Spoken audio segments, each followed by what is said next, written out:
Bien, mesdames et messieurs, il est 18 heures. Je vous propose de commencer cette séance du Conseil municipal. Alors, en communication, sont absents ayant donné procuration Madame Maté à Madame Becker-Bardelman, Madame Lallemand à Monsieur Chalal, le docteur Kassav à moi-même, Monsieur Wojciechowski à Monsieur Atmania. Bon, je pense qu'il doit peut-être arriver. Hein, on va... Voilà. Et seront en retard Madame Eisenbach, qui donne à Monsieur Gaudy jusqu'à son arrivée, et Madame Messnier qui donne procuration jusqu'à son arrivée à Madame Spire. J'ai oublié personne? Non. Je souhaitais vous faire part du décès, il y a quelques semaines déjà, hein, nous venons de l'apprendre, parce que ce n'était pas ici, du docteur Eric Wolf. Pour ceux qui s'en souviennent, oui. Alors, voilà, c'était quelqu'un de connu et de reconnu qui a œuvré très longtemps dans nos hôpitaux. Il était chirurgien-chef à Hospitalor de 1959 à 1989. Il était chevalier de la Légion d'honneur et également, bien sûr, citoyen d'honneur de la ville de Saint-Avold. Voilà, simplement pour vous faire part de ce décès et pour lui rendre hommage et toutes nos condoléances à sa famille.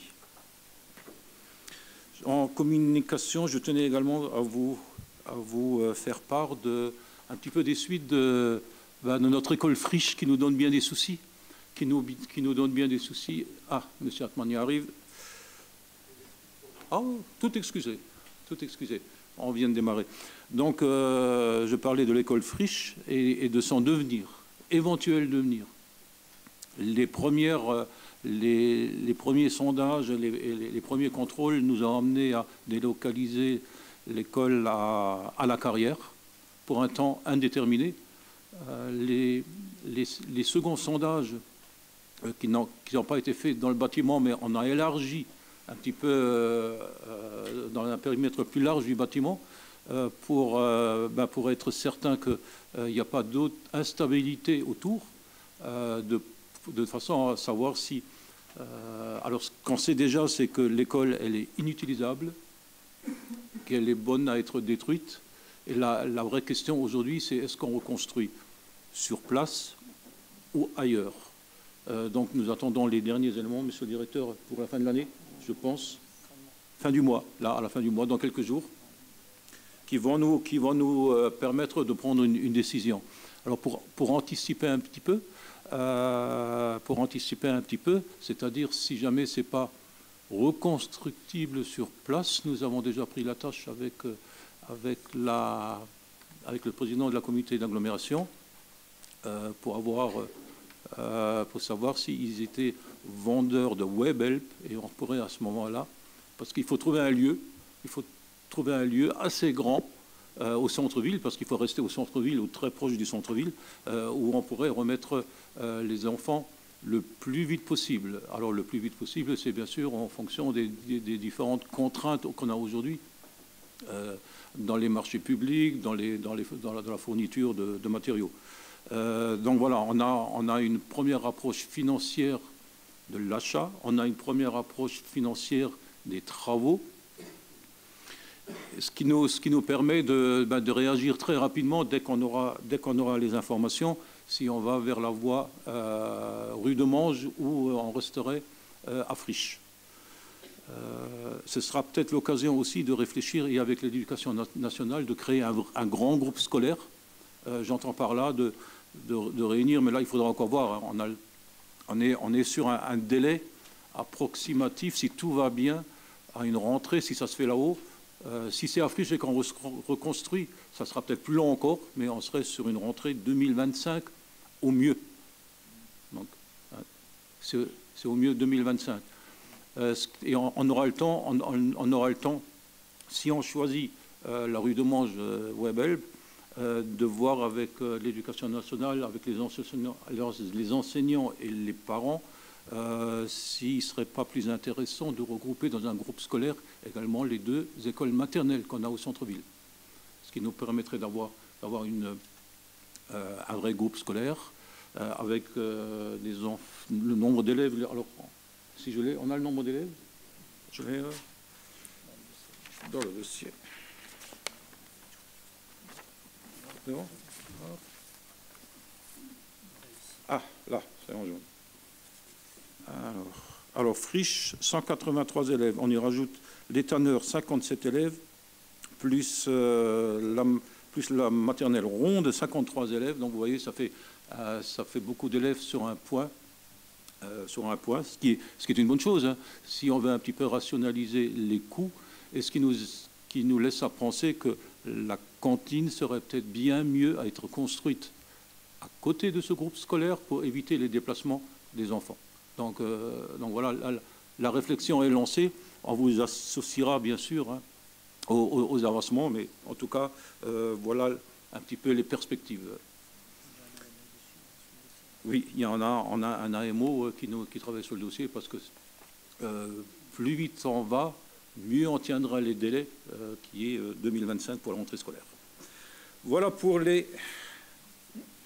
l'information. Les pouvoirs, c'est bon. On y va. Point numéro que je retrouve.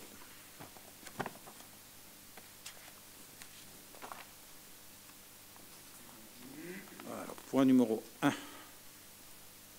C'est moi qui vous le présente. Avec la concession d'aménagement pour la reconversion de la caserne Ardent-du-Pic et la désignation des membres de la commission de concession. On est, vous le savez, Ardent-du-Pic, c'est une friche militaire, une bien vieille friche, puisqu'elle est à l'abandon depuis 30 ans, je ne sais pas, pas loin en tout cas, pas loin de 30 ans, 25-30 ans. Nous avons démarré dès 2020, nous avons pris le dossier, nous avons démarré un certain nombre d'études, hein, où là, on a bien sûr communiqué là-dessus. La première étude a été lancée, on l'a confiée à l'agence Laguram. Et la deuxième étude, je résume simplement, la première étude, c'était qu'est-ce qu'on fait? Et la deuxième étude, elle s'enchaîne, c'est comment on le fait. Et le comment on le fait, la deuxième phase, a été confiée à Matec qui a terminé donc sa mission. Aujourd'hui, il convient de lancer une concession. Une concession, en fait, c'est simplement... c'est un quartier de pratiquement 7 hectares. Hein. Oui, vous avez derrière dans le tableau, avec les parcelles, on est sur 7 hectares.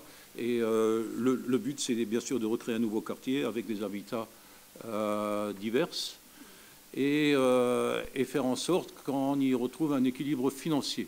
Quand je dis équilibre financier, c'est-à-dire que la vente des différents bâtiments qui seront construits doit financer l'aménagement complet. Donc voilà, donc nous devons, pour accomplir ce grand projet qui va durer, Tristan, plusieurs années, je pense, plusieurs années, c'est longue haleine, plusieurs années. Bien sûr, le concessionnaire aura des cahiers des charges bien définis qui sera validé bien avant de le signer. Il sera validé par nous tous, bien évidemment, et ça se fera,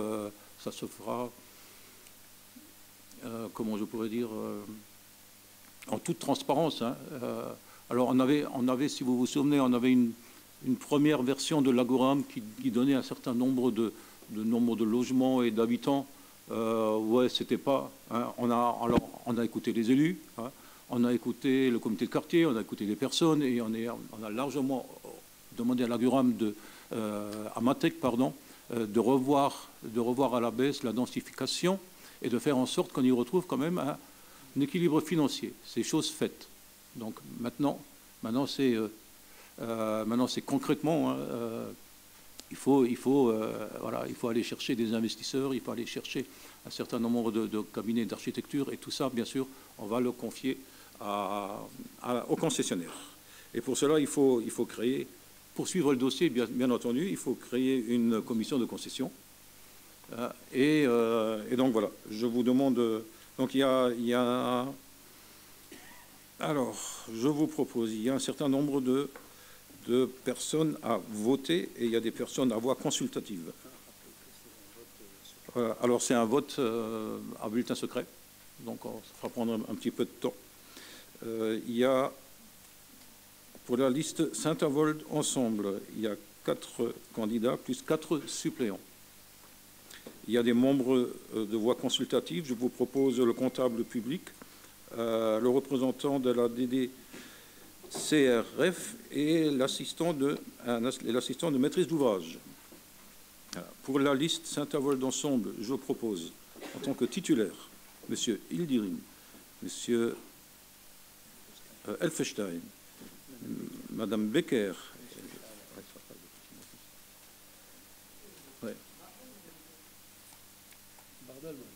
Bardelman, pardon, Mme Bardelman.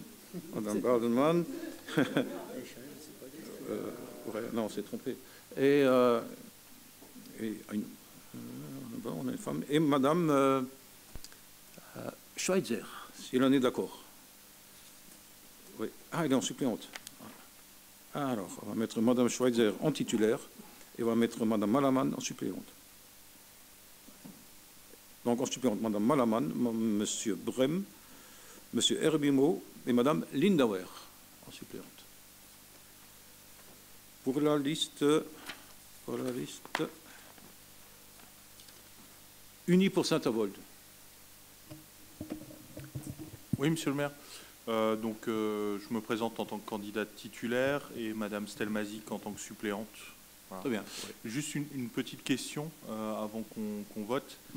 J'aurais souhaité, s'il était possible, qu'on organise à destination des élus qui le souhaitent, une restitution de la mission que Matec a remplie.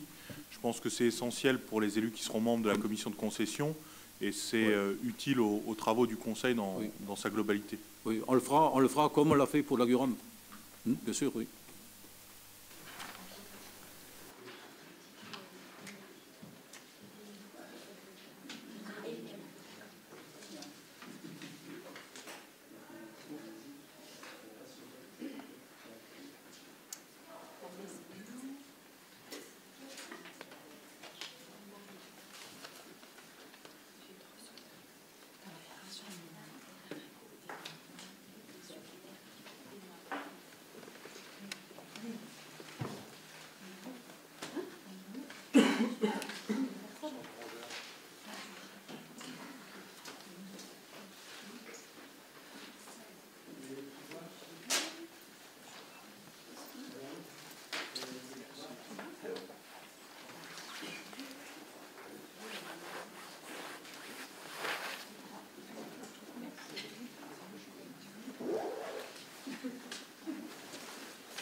C'est compliqué, hein. Ouais, j'aimerais bien. Je veux pas me lécher les doigts, justement. Ça, c'était pour ça que je galérais. Attends, qu'est-ce que tu fais, toi? Ah, ouais.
Là, ça va, ça a l'air d'être encore un peu de la pluie. Ma mère, elle m'a dit que cette semaine, ça commence à devenir de la neige. Oui, ça va être long.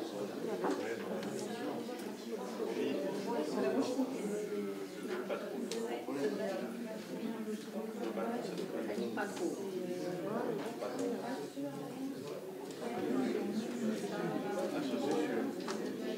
T'as toujours des bébés.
Bien, donc pour les résultats, c'est un vote donc à la proportionnelle, à la plus forte moyenne. Donc 5 sièges pour la liste Saint-Avold d'ensemble et 0 siège pour la liste unie pour Saint-Avold. Voilà, point numéro 2, avec la modification des représentants des associations locales siégeant au sein de la commission consultative des services publics locaux. Et c'est encore moi qui vous le présente. Alors c'est assez rapide, hein, c'est très simple, c'est que il y a une personne à changer. Monsieur le maire ? Oui. Excusez-moi, je reviens, mais vous avez présenté 4 candidats titulaires. Ah oui, vous avez raison, 5 sièges, il faut en rajouter un. Ben oui. Oui. Non, mais le 5e siège, normalement, c'est le nôtre. Ouais, mais c'est pas la même liste. Oui, mais c'est pour ça que vous avez présenté 4 candidats. Oui, on a dû représenter un 5e. Ah bon? Ah oui, si c'est la proportionnelle. Ah bah oui, bah, Oui. écoutez. Donc, Faites on rajoute 2 noms supplémentaires. Oui, de chez nous. Oui, c'est vrai que c'est pas sur le nombre. Oui. C'est problématique dans le sens où vous allez faire une commission de concession sans la présence de l'opposition. C'est pas moi qui fais les règles. Alors si, vous avez tout à fait la possibilité de rester avec 4 candidats. Ça me dérange pas. Les 4 candidats de votre liste sont élus et le nôtre est élu. Ce qui permet une représentation au moins de l'opposition au sein de la commission de concession. Je pense pas. Hein. Si vous avez présenté 4 candidats, vous en rajoutez un, mais il vient d'où, là, le cinquième? Non, mais c'est pas grave, je ne le rajoute pas. Nous, on était partis sur 4. Oui. Ça ne me dérange pas. On est d'accord. Alors, 5, c'est... Il y a 5 sièges réservés aux élus dans la commission. Oui. D'accord. Vous en avez présenté 4, on en a présenté 1. Oui, mais au vu du mode de scrutin... Oui, mais si vous n'avez pas présenté de 5e, le siège est vacant. Alors, il est vacant. Voilà. Mais merci de le rappeler, je n'avais pas selon. Oui. Bien, donc le changement d'un représentant à la commission consultative locale. Parmi les représentants d'associations, il y a le ou la présidente des commerçants. Tout récemment, Madame Chouban a laissé sa place à Monsieur Vincent Soloviov. Donc je vous propose de remplacer Madame Chouban par Monsieur Soloviov. Pas de remarques particulières? Je mets au vote. Qui est contre? Qui s'abstient? Merci. Point numéro 3, avec le principe de recours à une délégation de service public pour la gestion de l'exploitation de l'accueil périscolaire et extrascolaire. Alors on va bien vérifier avec la composition d'une commission y afférente. C'est pareil. Alors, 1, 2, 3, 4. Ben, on en met 5. On en rajoute un sur notre liste. Voilà, je vous fais grâce de la délibération. À moins que quelqu'un veuille des précisions avant. Personne. Donc on est dans le scolaire et l'extrascolaire. Alors.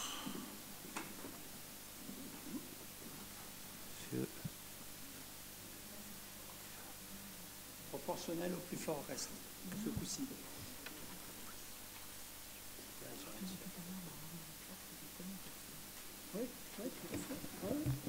Monsieur le maire, si vous me permettez, avant le vote, oui.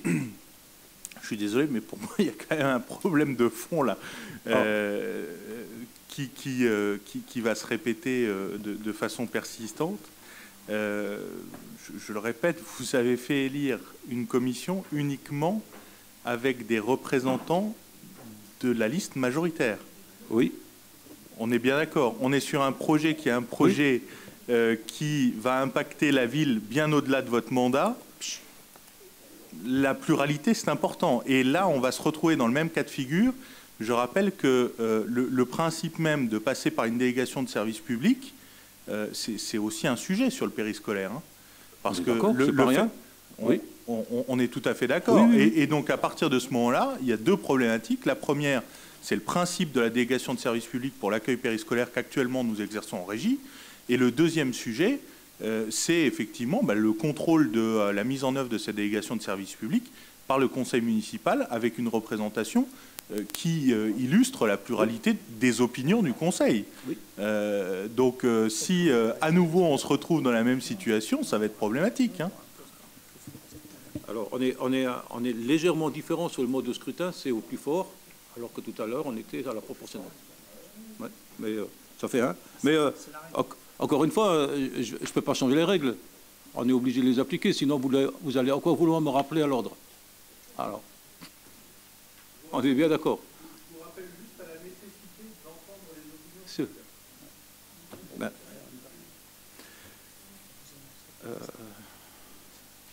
Ouais, juste une chose, parce que vous êtes de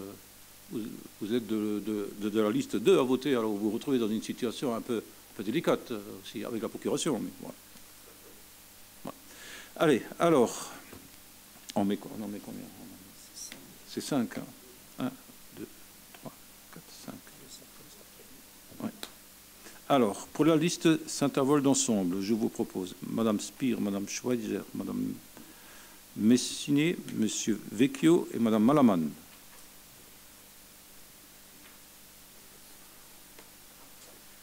Pour les suppléants, je vous propose Madame Eisenbach, Madame Klein-Moravski, Monsieur Mouton, Madame Spire. Ah non, Madame Spire, elle est Madame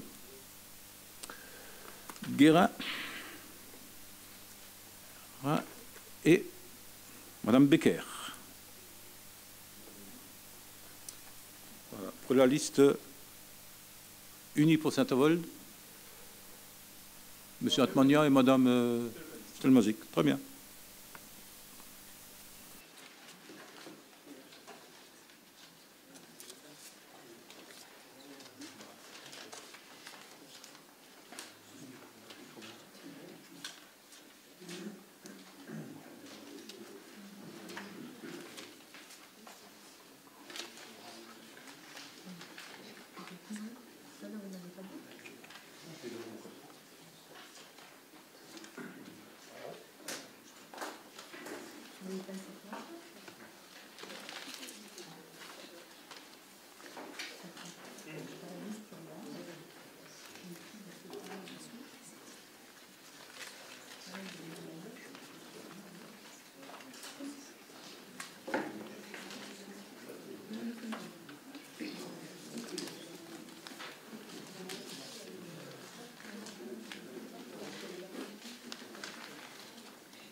Bien. Alors, voici les résultats. 4 postes pour la liste Saint-Avold d'ensemble et un poste pour la liste unie pour Saint-Avold. Monsieur le maire, sans vouloir être tatillon, est-ce que vous pouvez nous donner le résultat en voix? Oui, bien sûr. Oui. Pour la vôtre, pour la nôtre et les votes blancs? Okay. Pour les deux, on fait les deux. Oui. Ouais, pour les deux, oui, oui. Pour le point 1 et pour le point 3. Oui. Ouais. 3 pour votre liste.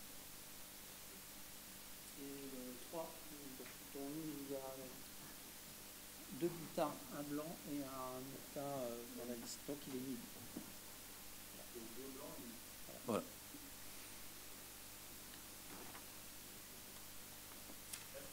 Ouais. Bien. Point suivant. Point numéro 4. Non, 4. Ouais. Délibération autorisant le maire à engager et liquider et mandater des dépenses d'investissement de la limite du quart des crédits inscrits au budget précédent. Donc c'est sur le budget futur, 2024. Monsieur Loher, vous avez la parole. Merci, monsieur le maire. Donc, considérant qu'il convient d'autoriser monsieur le maire à engager, liquider et mandater les dépenses d'investissement dans la limite du quart des crédits ouverts au budget de l'exercice précédent jusqu'à l'adoption du budget primitif 2024.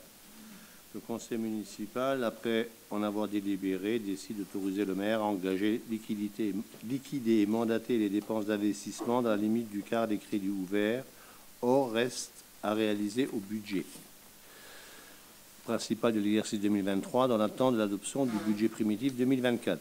Cette autorisation s'entend donc à concurrence des sommes inscrites dans le tableau suivant. Donc il y a une modification du chapitre 20 en immobilisation que vous voyez apparaître dans le tableau de 186 840 à 49 460 en autorisation d'engagement. Le poste 204, subvention d'équipement versée, 160 000 à 40 000 en autorisation. Et enfin, immobilisation corporelle de 4 94 074 66 à 1 023 518,67. Donc, monsieur le maire, monsieur le directeur général des services et madame la trésorière sont chargés chacun en ce qui concerne de l'exécution de la présente délibération. Y a-t-il des questions? Je passe au vote. Qui est contre? Qui s'abstient? Merci.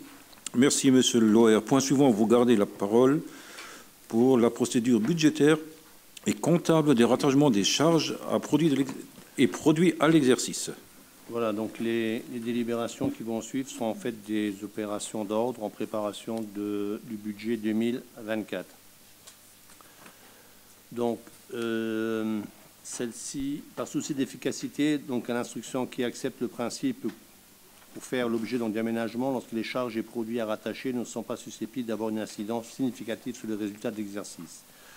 Donc, toutefois, il importe de conserver chaque année une procédure identique pour ne pas nuire à la lisibilité des comptes conformément au principe de permanence des méthodes comptables. Tout ceci, en fait, dans la transition de la M14 à la M57. Par ailleurs, certaines charges ne sont pas susceptibles d'avoir une incidence significative sur le résultat, compte tenu de leur nature récurrente, cyclique et répétitive, telles que les fluides.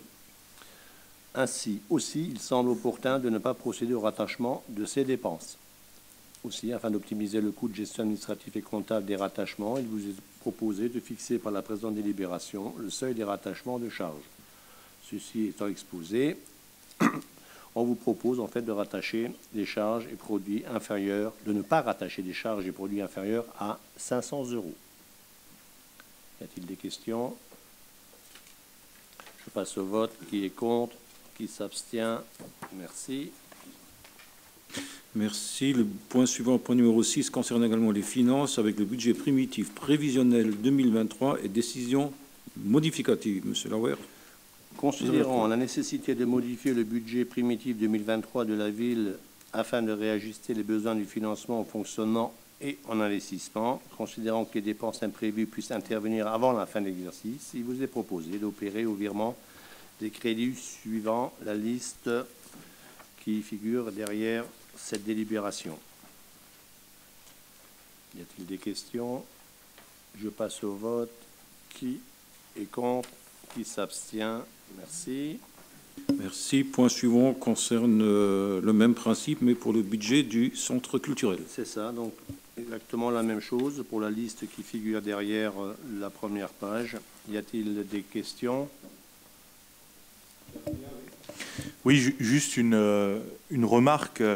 Vous faites une décision modificative quasiment au mois de décembre, ce qui veut dire tout simplement que vous intervenez en régulation des dépenses que vous avez effectuées en plus ou en moins au courant de l'année et pas en prévision, ce qui n'est pas l'esprit normalement d'une décision modificative qui doit intervenir en amont de la dépense ou de la non-réalisation de la dépense. Voilà mon opinion sur le sujet. Néanmoins, ça reste de la technique, c'est votre budget primitif, vous avez voté pour, j'ai voté contre, donc à partir de ce moment-là, vous l'exécutez. Absolument. Vous avez voté contre le budget culturel? Ouais. Ah, d'accord. Oui, mais là, on parle du centre culturel. Hein. Très bien. Donc, personne n'est contre. Qui s'abstient?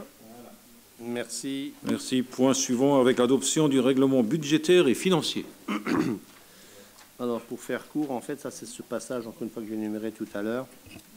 Et en fait, il est construit sur les principes suivants. Donc, les principes généraux portant sur le budget et l'exécution budgétaire, les modalités de gestion des dépenses et recettes, les opérations spécifiques et financières, les opérations de fin d'année, la gestion pluriannuelle et la gestion des subventions. Donc, par ailleurs, dans un objectif de réduction des documents papier, la ville de Saint-Avold s'inscrit pleinement dans une démarche de dématérialisation des pièces comptables, des pièces justificatives et des signatures. Compte tenu de ce qui précède, il est proposé au conseil municipal d'adopter le règlement budgétaire et financier joint en annexe. Y a-t-il des questions? Oui. Par rapport à ce règlement budgétaire et financier qui finalement est une obligation pour la collectivité, donc vous devez le faire voter.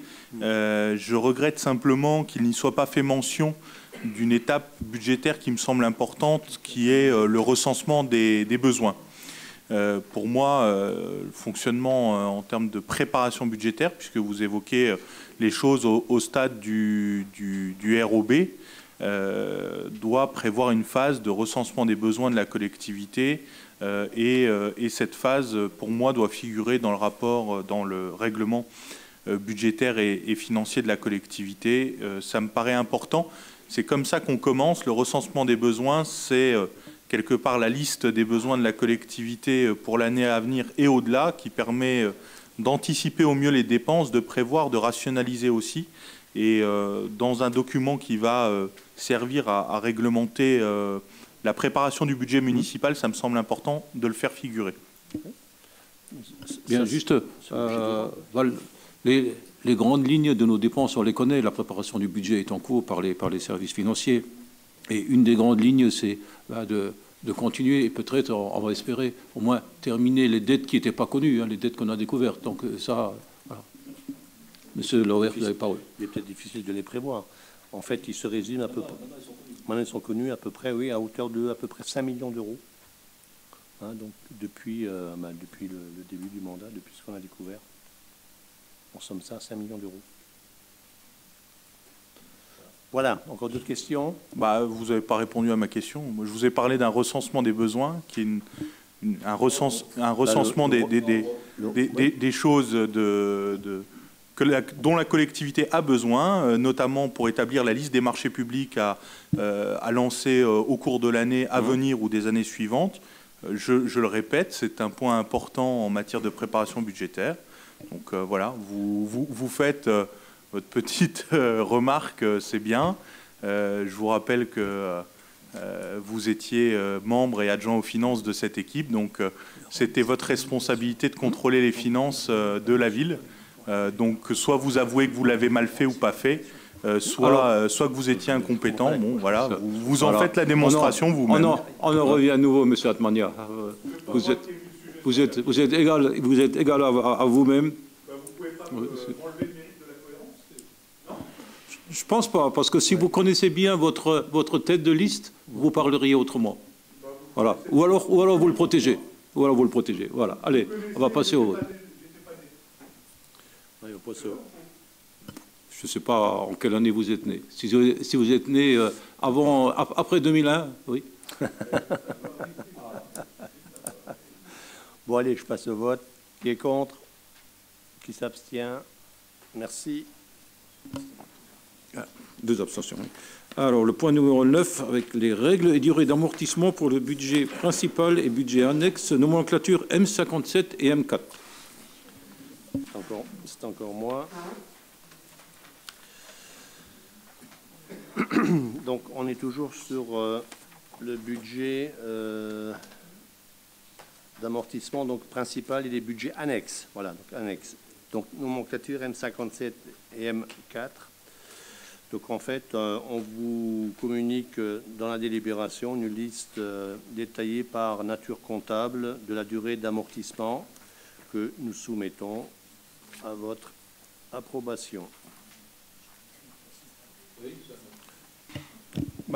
Alors du coup, par rapport à ce que vous venez de me dire, je me pose la question de comment vous comptez matérialiser dans le budget l'amortissement de ces fameuses dettes, de ces fameux 5 millions, et puis si vous pouvez nous faire une liste détaillée de ce qu'ils représentent en termes de factures, de fournisseurs, à qui on doit ces 5 millions d'euros, quelles sont ces dettes. Si vous en parlez, autant aller jusqu'au bout de la démarche, hein, mettez les choses sur la place publique, on est là pour ça. Oui, mais c'est pas le sujet de ce soir, hein, déjà. Hein, ici, on parle d'amortissement et en fait, ces dettes ne rentrent absolument pas dans les logiques d'amortissement. Ce sont des dettes de trésorerie, de factures non payées. Par exemple, vous mettez, je ne sais pas moi, gros matériel et machines hors scolaire reçues en affectation. Donc, ces 5 millions, les dettes, les factures non payées, elles ont servi à acheter des choses. Donc, des choses qui s'amortissent. Non, mais de cette manière, on n'amortit que les investissements. On n'amortit pas du fonctionnement. Alors que là, il s'agit de 5 millions d'amortissement. 5 millions de fonctionnement, vous me dites ? 5 millions de fonctionnement, pardon. OK. Bon, très bien. C'est bien. Vous voyez, j'ai déjà avancé dans la transparence. J'ai une précision supplémentaire. On va réussir à ce que vous nous disiez les choses jusqu'au bout. C'est bien. Dans les commissions, vous aurez toutes les informations que vous voulez. Oui, je peux passer au vote. Pas d'autres questions, donc je passe au vote. Qui est contre? Qui s'abstient? Merci. Bien, alors je vous propose de passer d'abord, avant le point 10, de passer au point 11, simplement dans une logique, et de reprendre le point 10 après. Donc le point 11 avec la régie du camping du Felsberg. Monsieur Loer. Oui.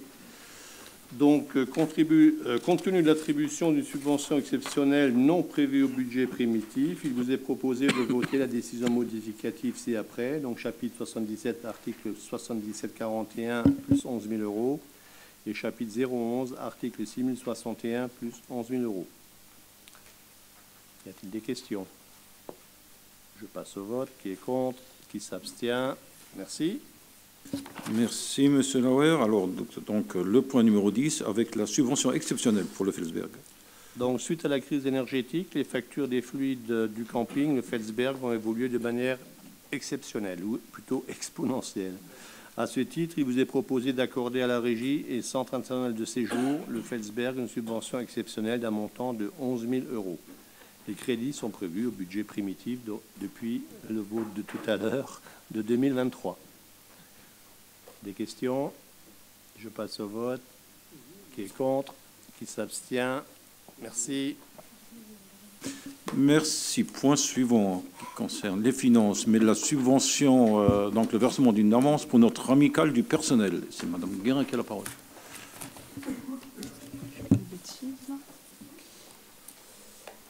Alors, conformément aux dispositions du Code général des collectivités territoriales et aux orientations de la Charte de la vie associative adoptée par délibération du Conseil municipal en date du 26 août 2003, des avances sur subvention peuvent être consenties avant le 31 mars aux associations qui en ont fait la demande dans la limite de 50% maximum du montant de la subvention versée l'exercice précédent. Dans le but de soutenir l'amicale du personnel municipal dans ses actions et lui permettre d'assurer la continuité de son fonctionnement, et après avis favorable de la Commission des finances, il vous est donc proposé d'attribuer à l'amicale du personnel municipal, dont la vocation sociale à l'égard de ses adhérents est largement reconnue, une avance sur subvention de fonctionnement 2024 de 103 500 € représentant 50% du montant de la subvention 2023. Le versement de celle-ci interviendra début 2024. Il sera tenu compte de cette avance relevant du budget principal lors de l'attribution à l'amicale de la subvention annuelle de fonctionnement pour 2024. Les crédits seront à prévoir au budget primitif 2024. Est-ce qu'il y a des questions? Donc, qui est contre? Qui s'abstient? Merci. Je tiens à souligner tout le travail de l'amicale, hein, de son président et de son comité et de son membre pour les actions qu'ils font. Hein. Encore récemment, ils ont fait un repas et c'est aussi l'occasion de retrouver beaucoup d'agents qui sont à la retraite. Ça leur fait le plaisir de se retrouver. C'est ça aussi une amicale. Merci pour eux. Alors, point numéro 13 concerne la voirie avec le remplacement des luminaires spécifiques dans les divers quartiers et rues de Saint-Avold, ainsi que les luminaires à vapeur de mercure pour le quartier Émile-Huchet, Arcadia et Jeanne d'Arc. Oui, on a encore des techniques des années 60. Alors, vous voyez, le retard qu'on a, c'est interdit. Donc, voilà, c'est la priorité. Hein. C'est Énergie ce qui nous donne aujourd'hui les priorités sur la rénovation. Émile Huchet a été fait en partie déjà, ou est encore en cours. Hein. Donc on va finaliser Émile Huchet et on fera Jeanne d'Arc et Arcadia également. Merci, Monsieur le maire. Donc, la commune de Saint-Avold étant dotée de 415 luminaires sphériques équipés de lampes dites ancienne génération au sodium haute pression, ainsi que de 291 luminaires équipés de lampes à vapeur de mercure très énergivores. En vue de diminuer la consommation énergétique et les dépenses inhérentes, il est proposé de remplacer les luminaires existants par un éclairage à LED. Ce type d'opération étant éligible au dispositif de la CIL, suivant le plan de financement ci-dessous mentionné, pour un montant total de 402 831,50 €, dont les aides publiques sont à hauteur de 40%, 161 132,60 €, et de l'autofinancement de la ville qui s'élève à 60%, donc 241 698,90 €. Au vu de ce qui précède, vos commissions travaux et des finances vous proposent de délibérer comme suit: de valider le projet susvisé, d'arrêter le plan de financement de l'opération et d'autoriser Monsieur le maire ou son représentant légal à solliciter toute subvention, d'autoriser Monsieur le maire ou son représentant légal à mener la consultation conformément au Code de la commande publique et lui donner tout pouvoir à cet effet, étant précisé que les crédits seront à prévoir au budget primitif 2024, d'approuver le principe de cession des certificats d'économie d'énergie. Y a-t-il des questions, des remarques? Sinon, je passe au vote. Qui est contre? Qui s'abstient? Merci. Merci. Point suivant concerne le stationnement payant et la signature d'une nouvelle convention. En fait, ce n'est pas une nouvelle convention, hein, c'est la reconduction. La convention est arrivée à terme et on reconduit la même pour 2 ans, il me semble, avec l'entaille, hein, qui est en charge du règlement des FPS. Est-ce qu'il y a des questions? Il n'y a pas de questions. Je mets aux voix. Qui est contre? Abstention? Merci. Point suivant, qui est la reconduction du parking de Saint-Namor. Alors, pourquoi la reconduction? Parce que vous le savez, on en a déjà parlé, la problématique de ce parking. Le dossier n'avance pas comme je le souhaiterais. Voilà, il est entre les mains de cabinet du syndic provisoire qui a été nommé par le juge, par le juge.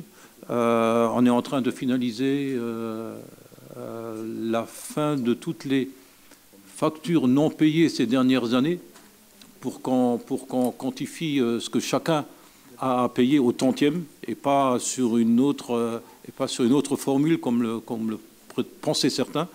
Donc voilà, je pense qu'en début d'année, on sera fixé et après, il faudra voir comment on gère ce parking parce qu'il ne peut pas rester ainsi ouvert aux 4 vents. On a encore eu des incidents ce week-end, hein, où il y a eu des dégradations importantes. Il va bien falloir sécuriser et fermer tout ça un jour et le plus rapidement possible. Donc c'est pour ça que je vous propose, on est donc en utilisation, si on peut dire, un petit peu dégradée, et c'est pour cette raison que je vous propose de reconduire la gratuité sur l'année qui arrive, parce que ça mettra certainement toute cette année à se résoudre. Est-ce qu'il y a des questions? Oui. Je ne trouve pas ça très cohérent, monsieur le maire. Vous le dites vous-même, à partir du moment où on a un parking, le parking Saint-Namor, dans lequel on a constaté un cycle de violence, il s'est quand même passé un meurtre dans ce parking, il faut le dire clairement et dire les choses telles qu'elles sont.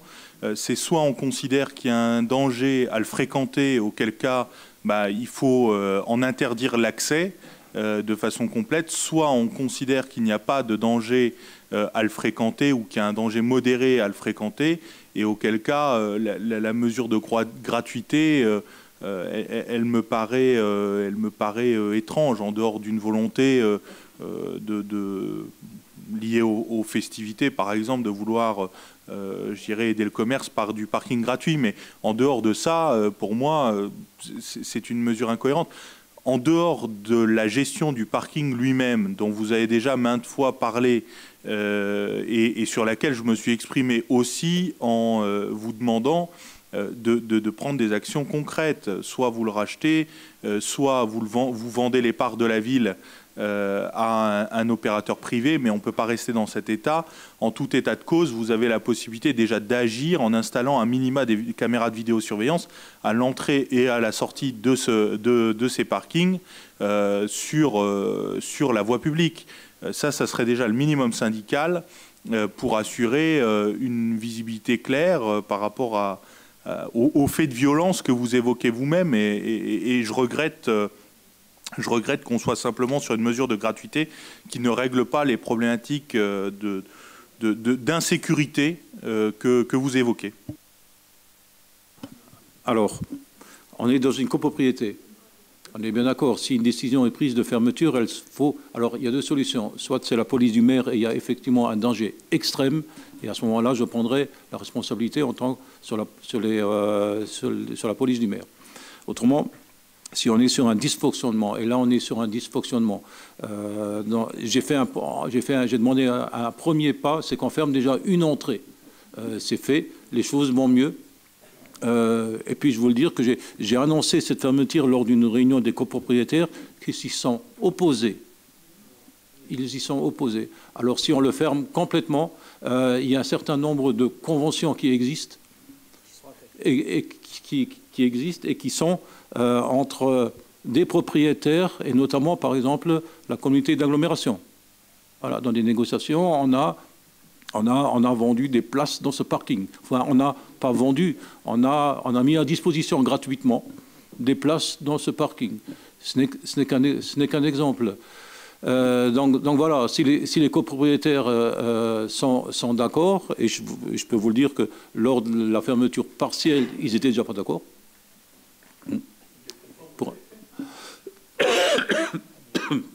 Oui, de la police du maire, dans une extrême urgence. Là, on n'est pas dans l'extrême urgence.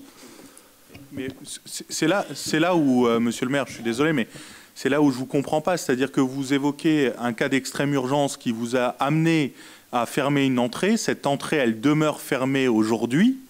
On est bien d'accord. Donc, comment est-ce que vous justifiez cette urgence? C'est-à-dire, moi, je ne comprends pas ça. Soit on considère que ce parking-là, il est vraiment dans une situation d'insécurité totale, auquel cas, eh ben, on agit immédiatement, on le ferme. Soit ce n'est pas le cas, auquel cas la mesure que vous proposez ne se justifie pas. Et encore une fois, quoi qu'il arrive, vous avez la possibilité d'agir sur le domaine public aux entrées et sorties de ce parking pour le sécuriser à minima avec l'ajout de caméras de vidéoprotection. Monsieur Atmania, si vous regardez un peu, si vous vous promenez, peut-être que vous vous promenez dans le parking, les caméras sont régulièrement détériorées. D'une chose. Le problème, c'est pas l'accès sur la voie publique, c'est pas l'accès avec un véhicule qui est problématique, c'est les ouvertures de part et d'autre. On y rentre pas par l'accès, pas par les deux accès, on y rentre d'un certain nombre par-dessus le mur. C'est ça qu'il faut fermer. Alors quand vous dites ça qu'il faut fermer et prendre un arrêté pour le fermer, je ne peux pas parce que ça voudrait dire, si on le sécurise, il faut fermer toutes les issues, il faut fermer toute entrée possible, il faut l'empêcher. Et aujourd'hui, c'est une copropriété. Alors quand vous dites la ville a qu'à le racheter, où c'est des mots par. Alors, qui croyait qu'il va... Quelle entreprise privée, quel gestionnaire de parking va mettre de l'argent là-dedans en sachant que pour être rentable, il faudra monter le prix de la demi-heure ou de l'heure, la tarification, à un tel point qu'il ne sera pas utilisé. Il faut quand même être conscient. Et certains copropriétaires étaient prêts à vendre... Donnez-moi un chiffre. Donnez-moi un chiffre. Ça vaut combien Oui. 14 000 euros. Ils en veulent 14 000 euros par place. Ça vaut ce que vous dites à peu près. Ils en veulent 14. Alors, quand déjà on est gourmand et on ne veut rien payer, je pense qu'il faut être conciliant et à un moment donné, autour de la table, prendre les bonnes décisions. Voilà, là je prends mes responsabilités. J'ai pas de difficulté avec le discours que vous tenez, mais vous parlez vous-même à un moment donné du serpent qui se mord la queue, quoi. Donc la ville veut pas racheter, c'est trop cher. Les privés veulent pas vendre ou veulent pas racheter aux autres privés à la ville parce que c'est inexploitable. Donc en fait, on va tomber dans une situation de dégradation qui va se poursuivre et qui va se poursuivre. Vous n'avez pas entendu ce que j'ai dit. J'ai dit à un moment donné, il faut se mettre autour de la table, il faut prendre des décisions sensées. 14 000 euros, c'est croire au Père Noël. Voilà. Qui reviennent les pieds sur terre sur le prix de l'immobilier et à ce moment-là, bien sûr, la ville sera prête à le racheter et à le sécuriser et à le gérer comme un parking tout à fait normal. On est bien d'accord, monsieur le maire, mais c'est pas aux copropriétaires privés que revient la protection et la sécurité publique, c'est au maire. Donc c'est à vous de prendre vos responsabilités et de revenir vers eux.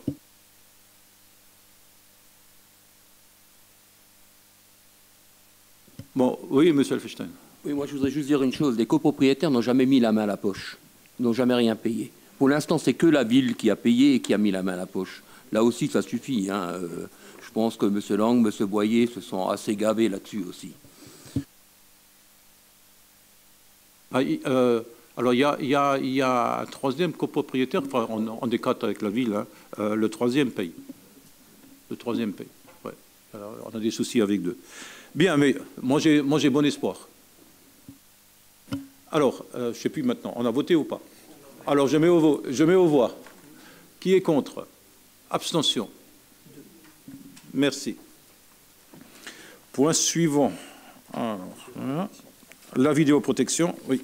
Alors, je prends le point, c'est le point 16.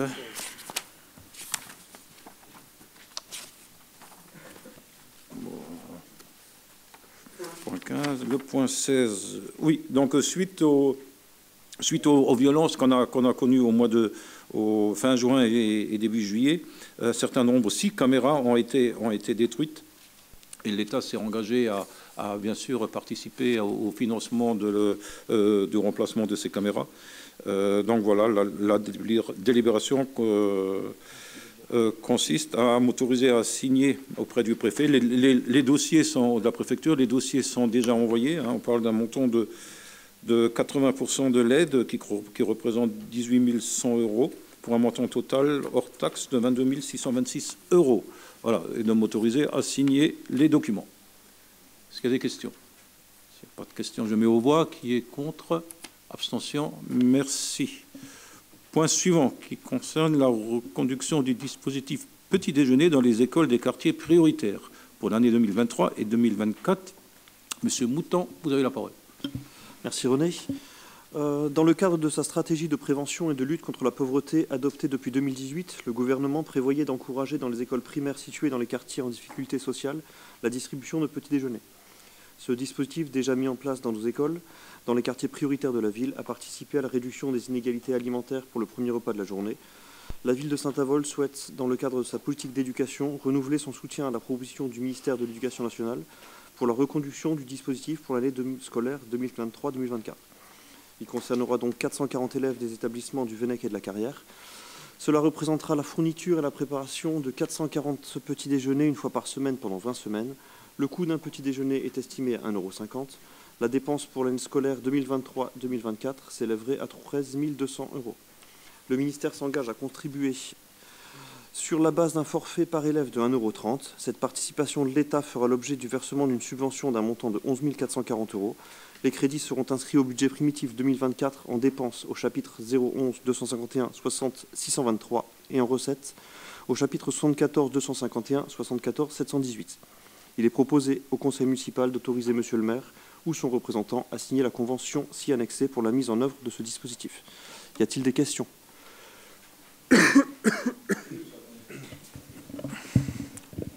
Comme chaque fois depuis 2 ans que vous présentez cette disposition, donc ce dispositif des petits déjeuners dans les écoles des quartiers prioritaires, je vous demande de l'étendre aux écoles des autres quartiers de la ville. Pour moi, il n'y a aucune différence à faire entre des enfants des quartiers prioritaires Carrière-Vennec ou des enfants d'autres quartiers de la ville de Saint-Avold.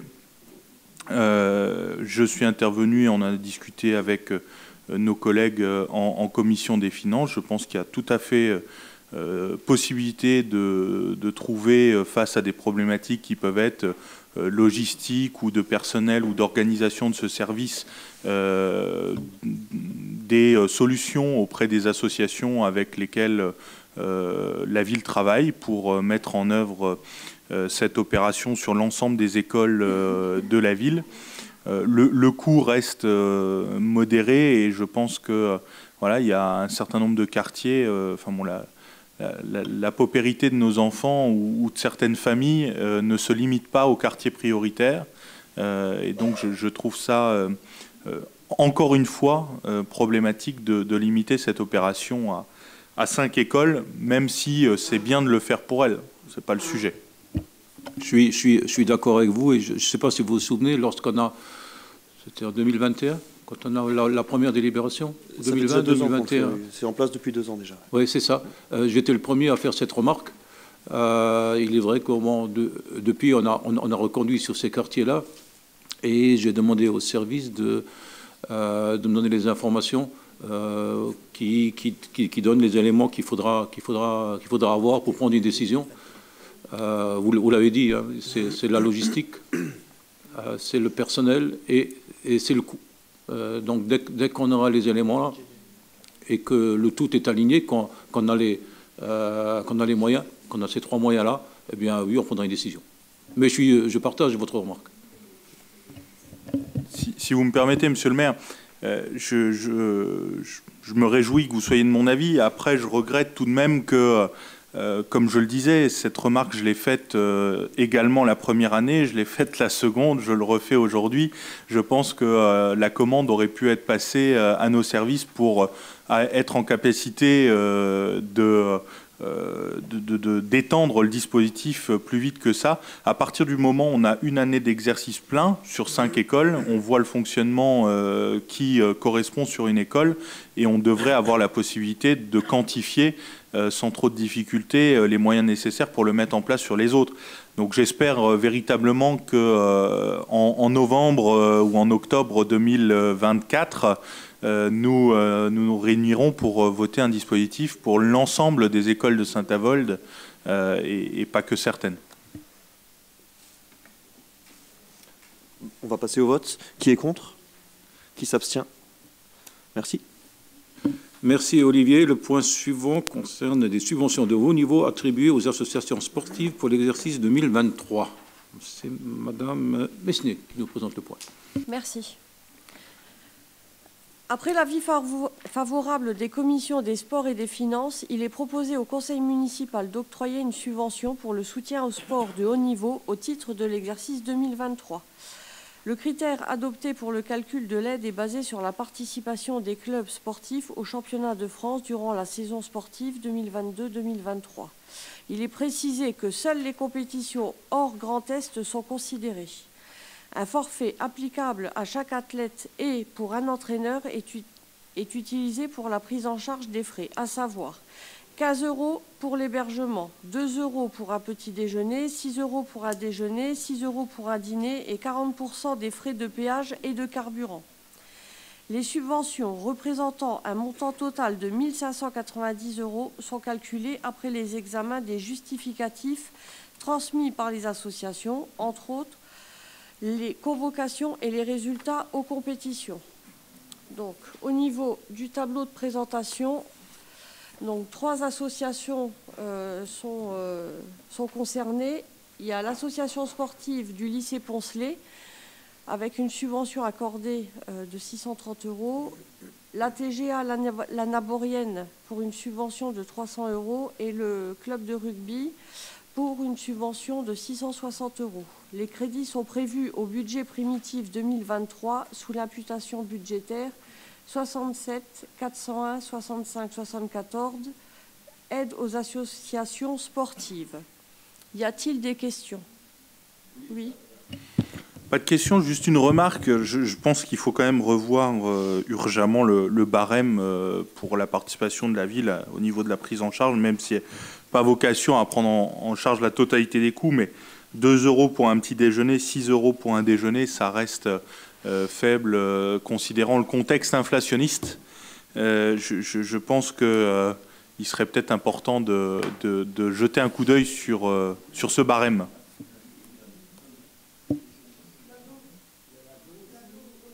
Oui, donc c'est une participation. Alors, c'est vrai que c'est pas... il n'y a pas que la ville qui donne, hein, donc on donne une part, je pense que les autres ont une tarification aussi, et ça complète. Si vous prenez le petit déjeuner, on arrive au-dessus de 2 €, la participation entière des collectivités. Voilà. Je l'espère en tous les cas, parce qu'à 2 € le petit-déj, ils vont pas loin nos athlètes. Hein. Non, non. Bon, on va passer au vote. Qui est contre? Qui s'abstient? Merci. Merci Bérangère. Point suivant qui est la subvention aide à la manifestation attribuée aux associations sportives pour 2023. Monsieur Brem nous présente le point. Ok. Dans le cadre de sa politique sportive, la ville de Saint-Avold apporte une contribution financière aux manifestations organisées par les associations locales, en l'occurrence celles sportives. Selon la délibération de référence datée du 30 mai 2006, point numéro 10, la participation financière municipale aux associations sportives doit répondre aux critères déclinés ci-après. Affiliation en cours d'affiliation à une fédération sportive, lieu de la manifestation sur la commune, prise en compte d'une manifestation par an. La manifestation doit présenter un caractère sportif et non festif. Une association a sollicité pour la saison sportive 2022-2023 une participation financière municipale. Il s'agit du Boxing Club de Saint-Avold, affilié à la Fédération française de boxe, organisation de la Coupe de France amateur élite du 3 au 5 mars 2023 à l'Agora. Considérant l'avis favorable des commissions des sports et des finances, il est soumis à l'approbation du conseil municipal l'attribution de la subvention association selon le tableau ci-dessus, club sportif, Boxing Club de Saint-Avold, date de la manifestation du 3 au 5 mars 2023, montant demandé 1 500 €, montant attribué 1 080 €.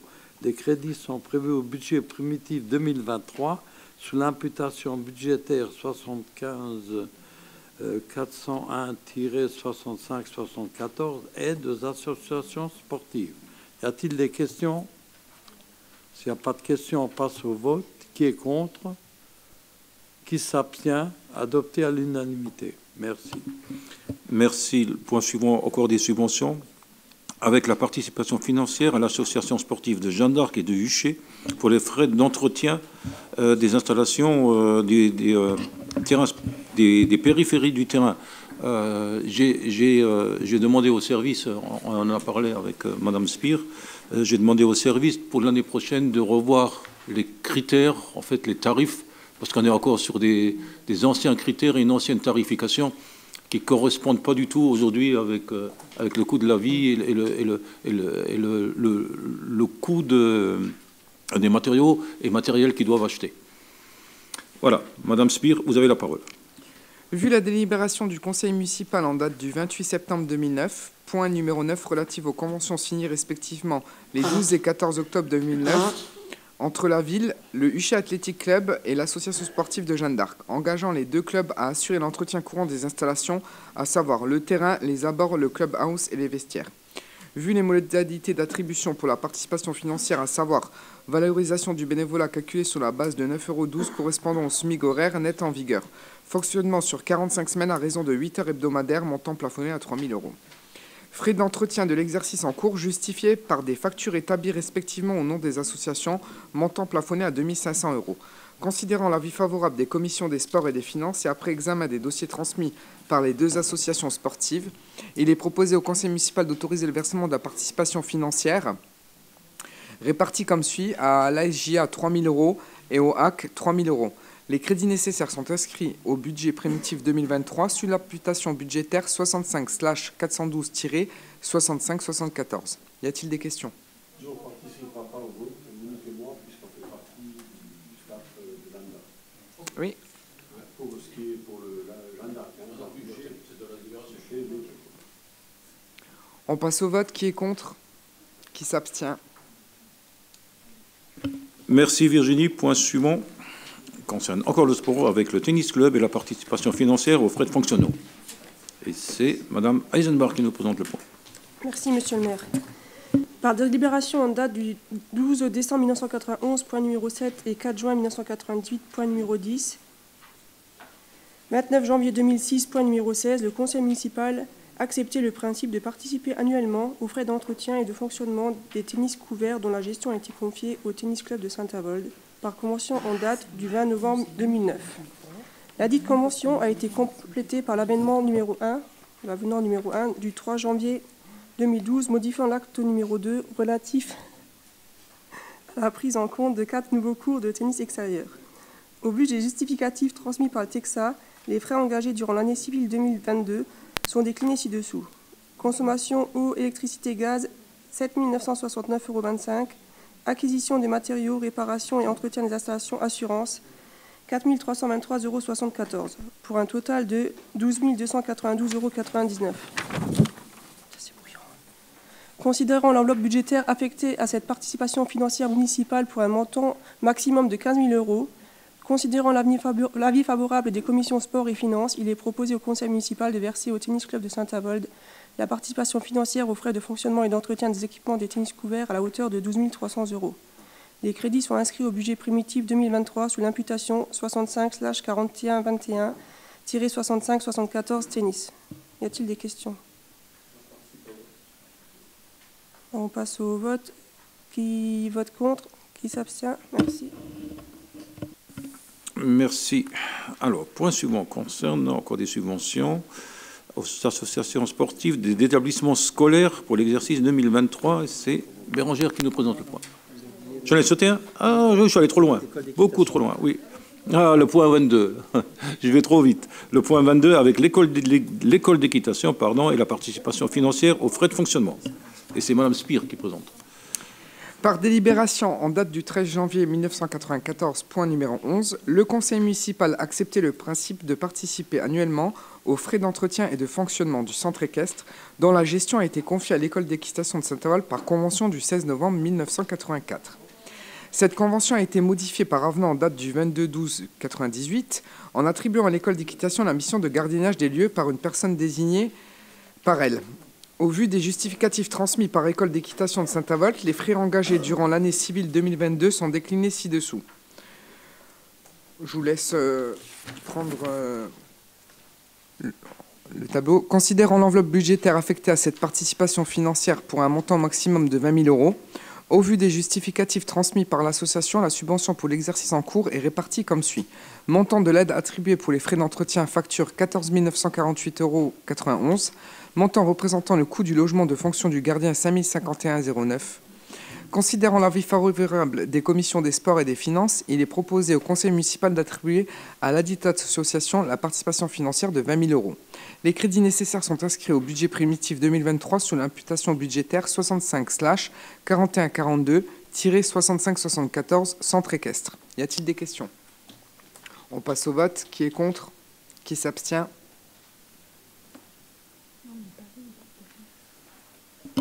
Bien, donc point suivant maintenant, Madame Mesnier, sur la subvention de fonctionnement aux associations sportives des établissements scolaires. Voilà. C'est ça. La délibération du conseil municipal du 27 janvier 2022, point 11, apportait des modifications aux critères d'attribution des subventions figurant dans les délibérations d'origine en date du 7 juillet 2003 et 18 juin 2009, entre autres la répartition selon 3 catégories, à savoir le sport de compétition, le sport de loisir et le sport scolaire. L'existence d'une association sportive dans chaque établissement scolaire relève d'une obligation légale. En complément de l'enseignement de l'éducation physique et sportive, l'association offre à tous les élèves volontaires la possibilité de pratiquer des activités physiques et sportives en complément de l'enseignement obligatoire. La force de l'association sportive réside dans la dynamique sportive qu'elle développe, l'enrichissement de la qualité de vie scolaire qu'elle induit.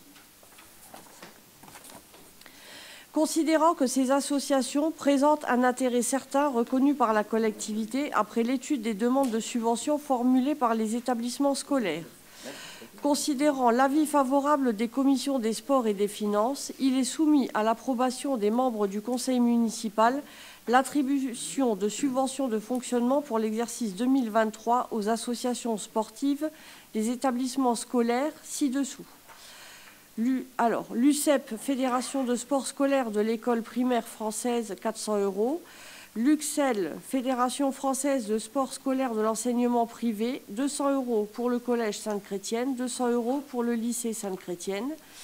Et l'UNSS, Fédération française de sport scolaire du second degré, 200 € pour le collège de la Carrière, 200 € pour le collège La Fontaine et 200 € pour le lycée Charles-July.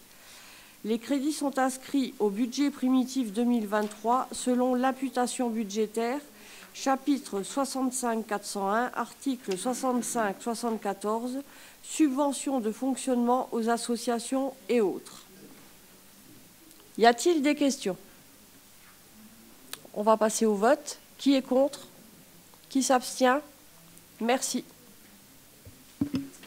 Merci Bérangère. Point suivant concerne encore le sport et les subventions avec l'entretien du terrain de BMX. C'est M. Mouton qui a la parole. Merci René. Vu la délibération du Conseil municipal en date du 27 janvier 2022, point numéro 12, relative à la convention signée entre la ville et l'UCBH, selon les mêmes critères que pour le UCI Athletic Club et l'AS Jeanne d'Arc, et ayant pris l'avis des commissions des sports et des finances et après examen du dossier transmis par l'UCBH, il est proposé au Conseil municipal d'autoriser le versement de la participation financière à l'UCBH à hauteur de 4 171 €, s'établissant comme suit. Donc 3 283 € de bénévolat, 1 171 € d'entretien sur facture, et donc un total de 4 171 €. Les crédits nécessaires sont inscrits au budget primitif 2023 sous l'imputation budgétaire 65 41 45 65 74 terrain de crosse. Y a-t-il des questions? Qui est contre? Qui s'abstient? Merci. Merci Olivier. Point suivant avec la politique de la ville et le versement d'un cofinancement de la ville avec l'association Fab Lab. Monsieur Vecchio, vous nous présentez le point. Merci René. Donc il s'agit tout simplement d'une action politique de la ville cofinancée par la CASAS et l'État et la municipalité, donc à hauteur de 1 500 € pour l'exercice 2023. Juste pour précision, si l'action n'est pas réalisée en 2023, elle sera reportée en 2024. Voilà. Des questions? Voilà, on passe aux voix. Qui est contre? Qui s'abstient? Merci. Bien, point suivant, encore la politique de la ville avec le cofinancement sur un projet avec Cap Entreprendre. C'est Mme Messnier qui nous présente le point. Merci. Dans le cadre de la politique de la ville 2023, l'association Cap Entreprendre est porteuse du projet Minicop. Ce projet a pour objectif de remettre en activité des femmes en leur permettant de se projeter dans un parcours professionnel réaliste, d'enclencher une ambition professionnelle en leur faisant vivre une situation réelle et en collectif, une aventure entrepreneuriale sur une courte durée, retrouver un rythme de travail, une organisation, des activités en collectif et en bénéficiant d'un accompagnement individualisé, reprendre confiance en soi, identifier ses potentialités, ses freins et ses besoins afin d'optimiser un retour vers l'emploi, la formation, voire un projet entrepreneurial. Au vu de la subvention de la communauté d'agglomération de Saint-Avold-Synergis d'un montant de 4 000 €, vu la subvention demandée par l'association Cap Entreprendre au titre du projet de la politique de la ville de Saint-Avold d'un montant de 4 000 €, considérant l'avis favorable de la commission politique de la ville et de la commission des finances, il vous est demandé d'attribuer la subvention de 4 000 € à l'association Cap Entreprendre sur production d'un bilan. Les crédits sont prévus au budget primitif 2023 sous l'imputation budgétaire 65/5206 65 74. Y a-t-il des questions? On passe au vote. Qui est contre? Qui s'abstient? Merci. Merci Bérangère. Point suivant. Avec le cinéma et le changement des tarifs pour les dispositifs d'éducation à l'image. Non? Ah, on est au recensement. Décidément. Alors, point 27. Avec le recensement de la population, c'est Mme Guérin, comme tous les ans. Merci, Monsieur le maire. Donc, dans le cadre de la loi relative à la démocratie de proximité promulguée le 27 février 2002, le recensement de la population a lieu chaque année. Les chiffres des populations légales de toutes circonscriptions administratives et collectivités territoriales sont à présent actualisés chaque année au 1er janvier et publiés au journal officiel. Cette année, cette enquête se déroulera du 18 janvier au 24 février 2024. Donc, dans le cadre de sa mission de préparation et de réalisation des enquêtes de recensement et après avis favorable de la commission compétente, il vous est proposé aujourd'hui d'autoriser Monsieur le maire à inscrire la dotation forfaitaire globale versée par l'INSEE d'un montant de 3 020 € au budget primitif 2024, à désigner les coordinateurs communaux de l'enquête de recensement et leur attribuer une rémunération liée à la charge de travail supplémentaire ponctuelle de 100 €. Donc, les coordinatrices sont Madame Zaxeter Julie et Madame Zabel, et à recruter sur une base de rémunération nette fixée à 705 € les 4 agents recenseurs suivants: Monsieur Berezovski Joseph, Monsieur Leroy Michel, Monsieur Peupion Pascal, Monsieur Henrion Jean-Paul. À signer les arrêtés et tout document pour mener à terme l'opération de recensement de la population de l'année 2024. Les crédits nécessaires pour cette rémunération et pour les cotisations y afférentes sont à prévoir au budget primitif 2024. Est-ce qu'il y a des questions?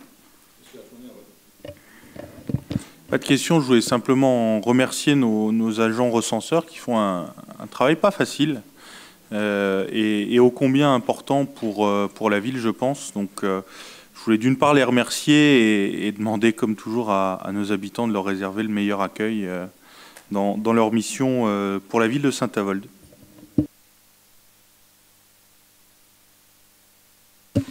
Donc, qui est contre? Qui s'abstient?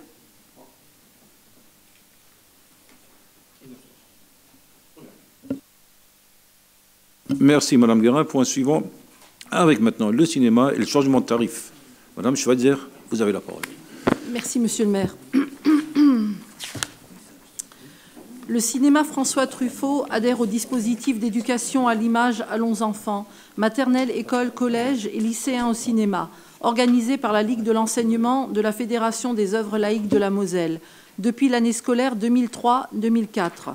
Les tarifs pratiqués depuis une vingtaine d'années et validés par délibération du Conseil municipal du 6 octobre 2008 ont été revalorisés depuis l'année scolaire 2023-2024. Hormis pour le dispositif Allons enfants, qui disposait déjà d'un prix d'entrée de 3 €, l'ensemble des autres dispositifs passe de 2,50 € à 3 €. Il est proposé à l'Assemblée délibérante d'adopter ces nouveaux tarifs. Y a-t-il des questions? Je passe au vote. Qui est contre? Qui s'abstient? À l'unanimité. Monsieur le maire. Merci Raymond. Point suivant, tu gardes la parole pour le projet Batucada. Oui, alors effectivement, le centre culturel a un nouveau projet, un projet de création d'une batucada, qui est un genre de musique avec des percussions traditionnelles du Brésil. Donc il est initié par le centre culturel Pierre Mesmer, en particulier par Soraya.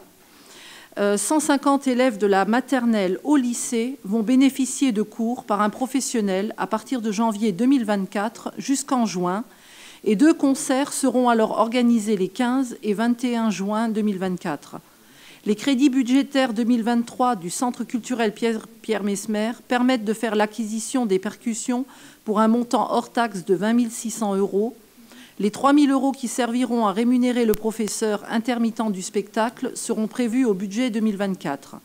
Ce projet s'inscrira dans la durée en partenariat avec les établissements scolaires de la ville. Il vous est proposé, après avis favorable de la Commission des finances, d'accepter l'achat des instruments. Y a-t-il des questions? Je passe au vote. Qui est contre? Qui s'abstient? À l'unanimité. Merci, très bien. Point suivant, qui est le rapport d'activité 2022. Oui, 2022, on vient de le recevoir. Ça aurait dû être fait normalement, je crois, avec les autres rapports au mois de juin. Juillet, mais on vient de le recevoir récemment. Donc voilà, vous l'avez eu. Hein. Donc, oui, M. Atmania, il n'y a pas de vote.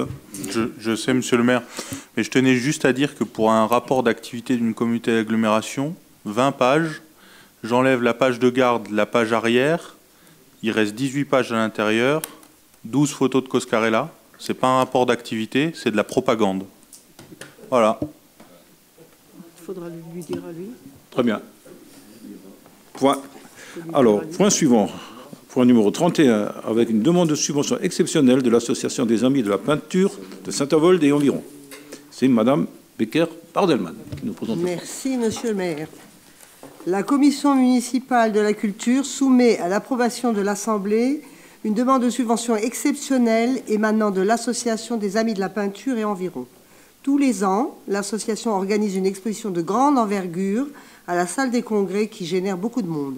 Cette année, elle a eu lieu les 21 et 22 octobre 2023.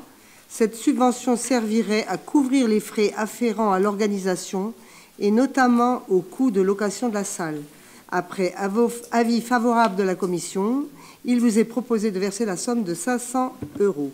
Les crédits sont disponibles au chapitre 65, 33, 65, 74, budget primitif 2023. Y a-t-il des questions? Pas de questions. Qui est contre? Qui s'abstient? À l'unanimité. Merci beaucoup, Myrna. Alors, point suivant concerne encore la culture, avec l'attribution d'une subvention pour 2023 à notre harmonie. Madame Schweitzer, vous avez la parole. Merci, Monsieur le maire.